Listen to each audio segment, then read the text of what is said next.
একবার একটি হরিণ গর্ভবতী ছিল এবং তার প্রসব বেদনা ছিল। তখন সন্ধ্যার সময় কালো মেঘে ঢেকে গেল বন। কালো মেঘের কারণে বনে বজ্রপাত হয়ে বনে আগুন ধরে যায়। বনের আগুনের কারণে হরিণটিকে তার বাড়ি ছাড়তে হয়েছিল। তিনি তার সন্তানদের জন্ম দিতে এবং কিছু জল পান করার জন্য একটি নদীর তীরে এসেছিলেন। নদীতে তার মুখ দেখতে পেল।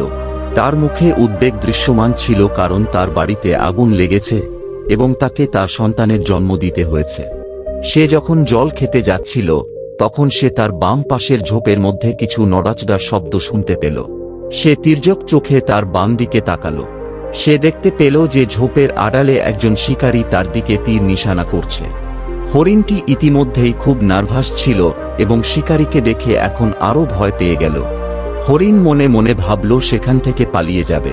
যখন সে তার ডান দিকে পালাতে ফিরল, সে দেখতে পেল যে একটি হিংস্র সিংহ তার ডান পাশের ঝোপের মধ্যে লুকিয়ে আছে এবং সে তাকে আক্রমণ করার জন্য প্রস্তুত।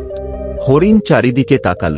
একদিকে শিকারী, অন্যদিকে লাইন, তৃতীয় পাশে বনের আগুন আর চতুর্থ দিকে গভীর নদী। নদীটি খুব গভীর এবং কুমিরে পূর্ণ হওয়ায় সে নদী পার হতে পারেনি। মৃত্যু তার চারপাশে ছিল। পালানোর কোনো উপায় ছিল না। হরিণ তার জীবন বাঁচাতে অনেক ভেবেছিল, কিন্তু কোনো উপায় ছিল না।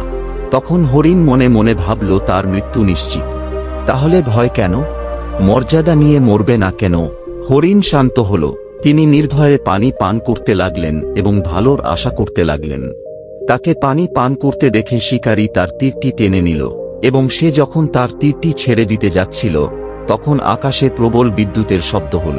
প্রবল বজ্রপাতের কারণে শিকারীর হাত কাঁপতে থাকে এবং সে তার লক্ষ্যবশত মিস করে। তার তীর সিংহের গায়ে লেগেছিল। সিংহ আহত হয় এবং তার চোখ পড়ে শিকারীর উপর। সিংহ শিকারীকে আক্রমণ করে তার দিকে ছুটতে থাকে। শিকারী প্রাণ বাঁচাতে ছুটতে থাকে এবং সিংহ তাকে অনুসরণ করতে থাকে। বজ্রপাতের সাথে সাথে প্রবল বৃষ্টি শুরু হয় এবং বনের আগুন নিভে গেল। জল খাওয়ার পর হরিণ মুখ তুলতেই দেখল শিকারীও নেই, সিংহ নেই, বনের আগুনও নিভে গেছে। হরিণটি আর সময় নষ্ট না করে সেখান থেকে পালিয়ে গেল আর সে নিরাপদ স্থানে গিয়ে 3টি সন্তানের জন্ম দেন। আমরা যদি আমাদের জীবনে দেখি তবে আমরা তা খুঁজে পাব। আমাদের জীবনে এমন সময় আসে যখন আমরা চারদিক থেকে অসুবিধা দ্বারা বেষ্টিত থাকি এবং আমরা কোনো উপায় দেখতে পাই না। কিন্তু এমন সময়ে সাহস হারালে চলবে না। আপনার জীবনে যত সমস্যাই আসুক না কেন, ভয় পাবেন না। পরিবর্তে খোলামেলাভাবে সমস্যার মুখোমুখি হন এবং ইতিবাচকভাবে চিন্তা করুন।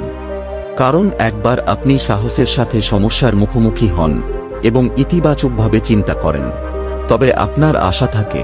আর একবার আশা থাকলে যে কোনো কিছুই সম্ভব। আর এখানেই ভিডিওটি শেষ হয়ে যায়।